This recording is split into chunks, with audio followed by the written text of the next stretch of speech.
And we're back with another episode of Lakers Latest. I'm Gerald Glassford, the host of the Lakers Latest podcast, part of the Fan Arc Network. Right there, there's that logo. Please like and subscribe. Hit that notification bell so you'll be notified when the Lakers Latest show, the latest episode, gets uploaded by my friends at the Fan Arc Network right there to you, right here on YouTube. And speaking of the FanArc Network, make sure after you watch today's episode, go ahead and type in FanArc on a YouTube search because automatically right there comes the FanArc YouTube channel, the main hub, the main channel, the big channel right there that holds a ton of shows featuring a ton of sports teams that you need to check out today. So if you have an affinity for sports, and I know you do because you're right here watching, please go ahead and support my friends at the Fan Arc Network as well. Well, the Lakers playing later today against the hapless Wiz on Monday night at the Crypt. I'd say other things about the Lizards, I guess you can say. That one is the most PG rated one that you could talk about because I think Tim McMahon of ESPN, although I don't know if he gets the credit for it or someone else said it to him, but I know that that's where I first heard the term coined there of the Lizards, aka the Washington Wizards, because they get so many L's on their dossier. They are playing the Lakers on Monday night at the Crypt, so we will see what happens there. Should be an easy game, the third of three straight tanking teams that they are facing against. Hopefully they can make this a little bit easier for a little while longer, not have to wait until the fourth quarter to realize that they're playing a tanking team. So hopefully they can get that work done early. And in the process, they're going to have to do it without, of course, Luka Doncic. The Luka Doncic himself getting a technical, his 16th of the season in the last game. That push off, however slight it was still a push off. And I don't think, and I'm not even sure if the Lakers argued it. There was no official wording if they did, but even if they did, it's denied. And he is sitting out Monday night's game. And I don't think there was really much of an argument like, okay, we're playing the Wiz. Just sit down, have a good 3-day weekend. Be back for Cleveland on Tuesday. Marcus Smart himself as well. It's still day to day with that ankle issue. He hopefully will be okay for Tuesday's game against Cleveland as well. So Luka Doncic and Marcus Smart out of the lineup on Tuesday. Adu Thiero is as well, and as we talked about that, it's just a sad situation because, again, got the 2 minutes, the cup of coffee in the first half of that Detroit game and looked like a deer caught in headlights. Just looked lost. Looked like a rookie and played every bit like a rookie. And was sent right to the bench, and it's been knee troubles ever since. So very sad to see what's happening with that kid, and I'm wishing them the best, but I don't know. Starting to get a little worried about that, but we will wait and see. But no Thiero, no Smart, and of course no Luka tonight against the Washington Wizards. There's just still no excuse. There's still no excuse why you shouldn't beat a team like the Wizards on Monday night, no matter how far you want to look ahead with Cleveland, because there's a big week ahead, guys. A big 7 days ahead, and what's upcoming for the Lakers. Very important games, and it's they still have to stay in front of Denver in the Western Conference because Denver has been playing well as of late. I know you guys might not have noticed it, but they have been playing well. They're back up to fourth place. They're about a game and a half behind in the standings, two and a half if you want to consider the tiebreaker right now. So still, the work's not over yet. The work's not done for the Lakers. So they have the Wizards on Monday night. Then they have also on Tuesday night at the Crypt, the Cleveland Cavaliers. On Thursday, they go to Oklahoma City to face the Thunder, who are now winning quite a bit again. They've had some impressive victories over the weekend. So we will see what happens with that game on Thursday. We'll get you covered right here on Lakers Latest. And then a week from Sunday, this past Sunday, a week from that Sunday, Easter Sunday, they're going to be in Dallas, at Dallas. So we will see that.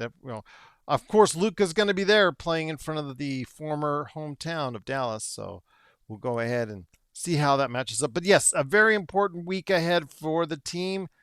We will also give you the updates each and every time out, what's going on right here at Lakers Latest as well. But before we head on out, my friends, wanted to go ahead and give some love to the commenters as always on this show.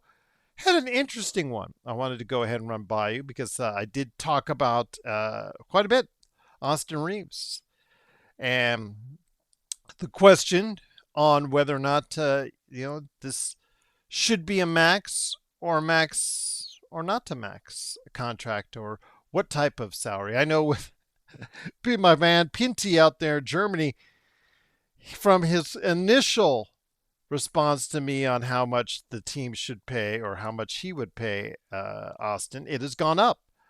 In a lot of people's eyes from the beginning of the season, not just Pinty, but a lot of people, a lot of their eyes as far as where we think he is as a player, what we think he's best at, what he thinks we think he could do for the team.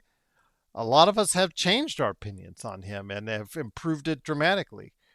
And again, his story as one of the best undrafted players out there is a great story indeed. So I had Urshad Hussein. He commented, he will go down as the greatest undrafted player in history.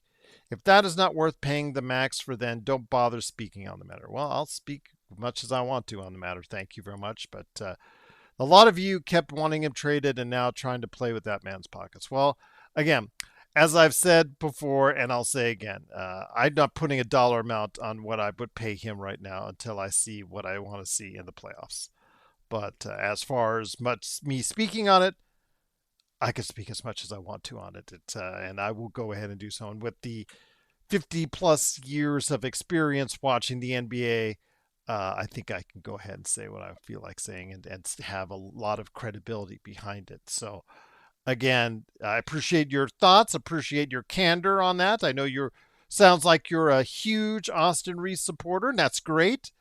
And as far as being, well, the greatest undrafted player in history, he's well on his way. You could say that, but we'll see if he passes Ben Wallace, who was a four-time NBA Defensive Player of the Year.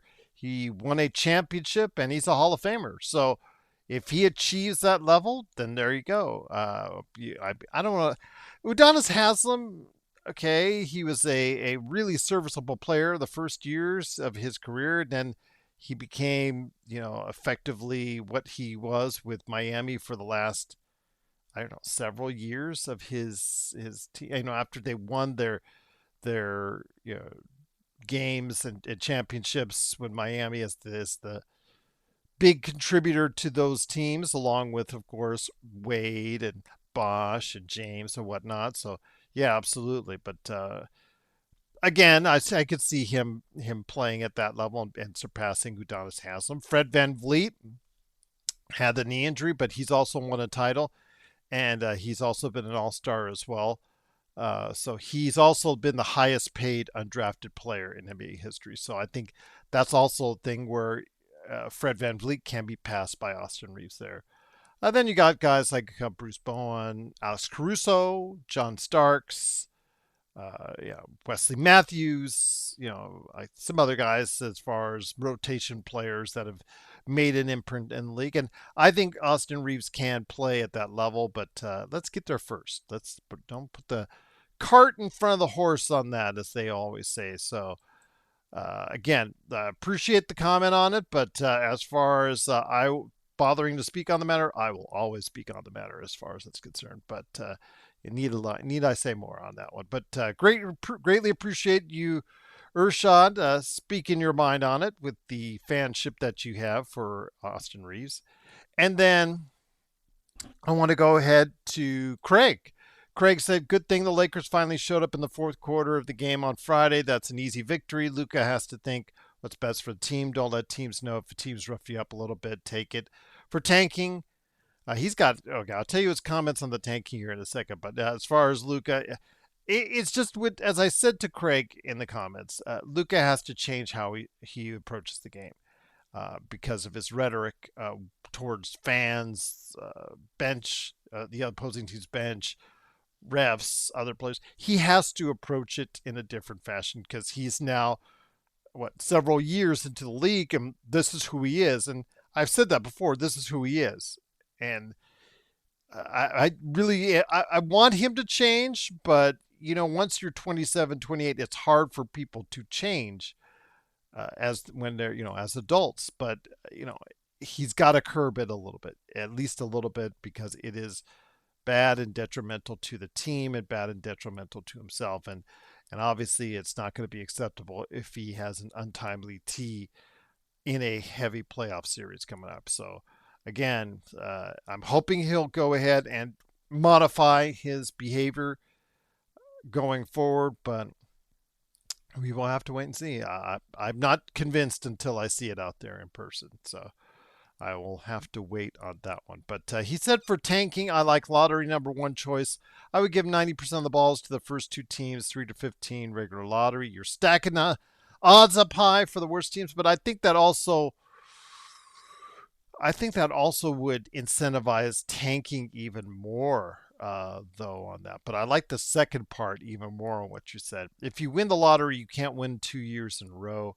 If you're in the bottom 15, you automatically get the 15th pick. Now that part I really, really like, and that's something where if you can't win it 2 years in a row, I kind of like that one indeed. So yeah, good thoughts out there, Craig. Let's get you in front of let's get you in a meeting with Adam Silver. Let's get you in front of Adam Silver so you can go ahead and talk about that. So I love it. I love it, Craig, as far as your thoughts on that. But before we head out, my man Pinty's talking about the breakout game today, or actually earlier on Sunday, with Gary Trent Jr.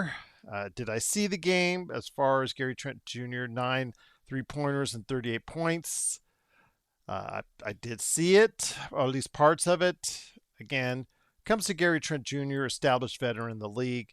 He bet on himself a couple years ago when I believe he left Toronto, and he bet on himself as a free agent, and nobody bit as far as giving him an offer they like. So he bet on himself by just signing with Milwaukee, who gave him a chance to play and play considerably, but do it on the veterans minimum. Had a so-so season, or not level up to par with allowing him to get anything substantial. So he came back on that same type of deal, and has found himself in and out of the doghouse for quite some time. In fact, earlier this month, well, he and Cam Thomas were sitting right next to each other on the bench, DMPs and stuff like that. And it just he's had some really tough times since the turn of the calendar year as far as staying in the rotation. But right now, he had a really good game, and as of late, he's had some decent games. Mixed in with a zero, he's had a game of 11, 20, and 18, along with a 36 he had on Sunday. But I will just say this. When it comes to some of these guys at the end of the season, or at least the last third of the season, beware. Beware, because some of these tanking teams, they just have guys go out there and just say, go get yours. Go get yours and go get what you need to get. And that's something, if you watch the league long enough, you will understand that that's the case for a lot of players. I remember there's a tale of two players that I could wrap this up in and put this up in.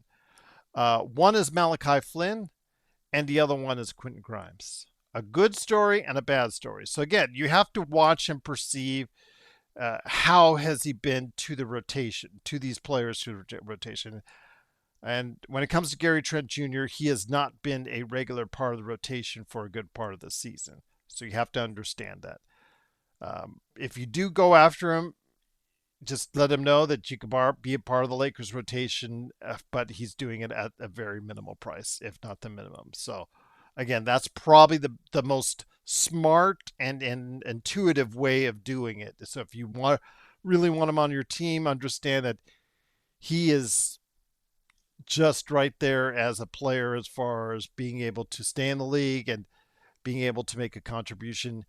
And he is not as well thought of as he was earlier in his career in Portland and Toronto. But I'm going to go back to how you evaluate these players in the last third quarter, back half of the season for some of these tanking teams when these guys sometimes get these eye popping games or these no names get these eye popping games in the league. Think of it like this. Again, two different names here: Malachi Flynn and Quentin Grimes. One good, one bad. We'll start with the bad first. Malachi Flynn, former lottery pick, had a bright future, kind of fizzled out as we've seen. Kobe Buffkin was also I believe, a lottery pick for Atlanta, fizzled out with them. Got really not much out of him. He moved on as far as his careers are concerned. Just bounced around the league after his time in Toronto. He went over and I believe he played with Detroit for a couple copy for about 20 games for his career there in one season.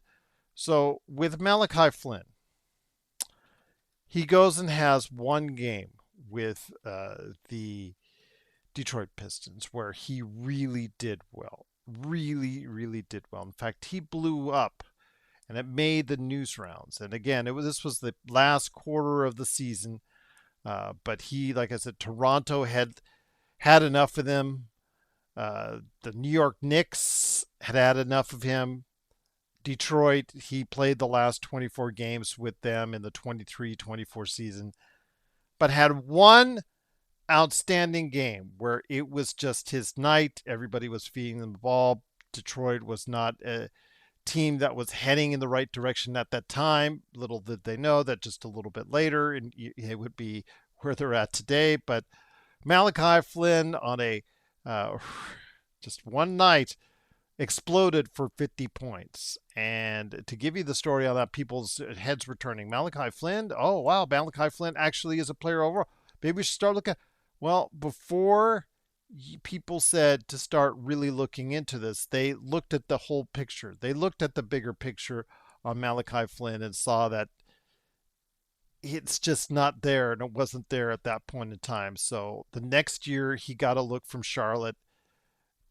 4 games, just a cup of coffee during that next season, and that was it. And that's been it. And it just shows you that, again, you cannot take some of these performances out of context. You have to look at it within the confines of exactly what it is. So when Gary Trent Jr. explodes for 36, excuse me, you have to go ahead and understand what context is it in. Is this guy just chucking up shots for a bad team to close out the end of the season?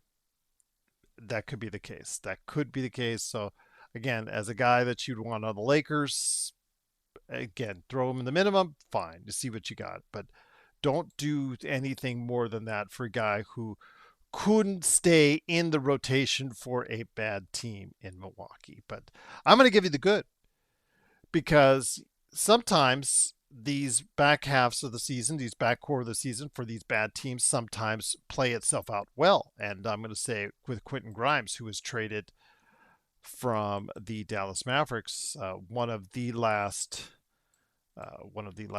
bad moves, along with Luka, for Nico Harrison.